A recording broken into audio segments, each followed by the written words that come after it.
आहोत शेपू आणि चोका आंबट भाजी. तर छान अशी कट करून शिजायला टाकलेली आहे. त्यासोबत हरभऱ्याची डाळ पण टाकलेली आहे शिजायला. तर आता मस्त अशी शिजवून घ्यायची, मग भाजी बनवायची आहे.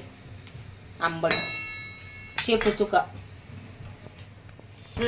तर आता आहे ना आंबट भाजी शिजलेली आहे. चोका आणि शेपू छान शिजले. आता गॅस बंद करून थोडं आहे ना पोळीने असं मॅश करून घेते आणि मग फोडणी द्यायची आहे भाजीला. हिरवी मिरची हे तर पाहू शकता, हिरवी मिरची आणि लसूण बारीक करून घेतलेला आहे आणि शेंगदाण्याचा कूट केलेला आहे अगोदर.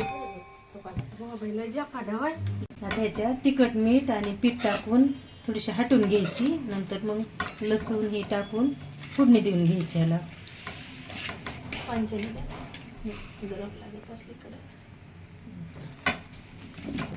ह्याच्यात हिरवी मिरची टाकून घेतली.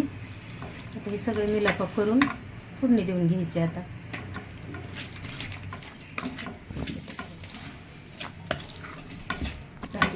शेंगदाण्याचं कूट,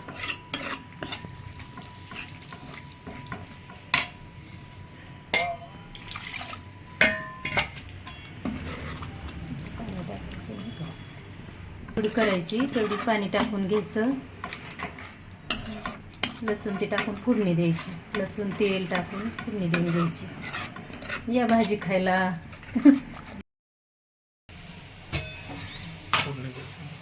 आता हे लसूण टाकून घेतलेलं आहे. नंतर तेल टाकलं आणि चांगली फोडणी देऊन द्यायची. चांगली फोडणी बसली का नाही नंतर भाजी ओतून घ्यायची हाटून घेतलेली.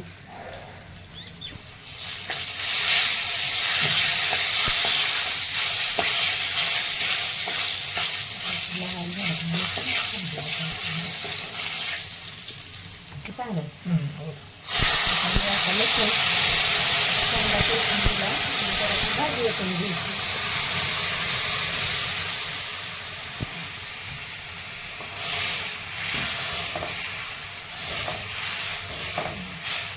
आता आपल्या ह्याच्यावर राहिलं घट पातळ आपल्याला जशी लागेल तसं थोडंसं पाणी ओतून घेते.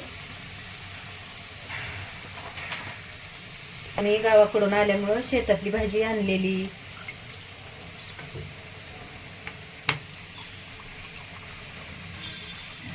बघा ह्या भाजीचा किती वास येतो, छान सुगंध येतोय. बघा आता या भाजी खायला. भाजी तयार झालेली आहे.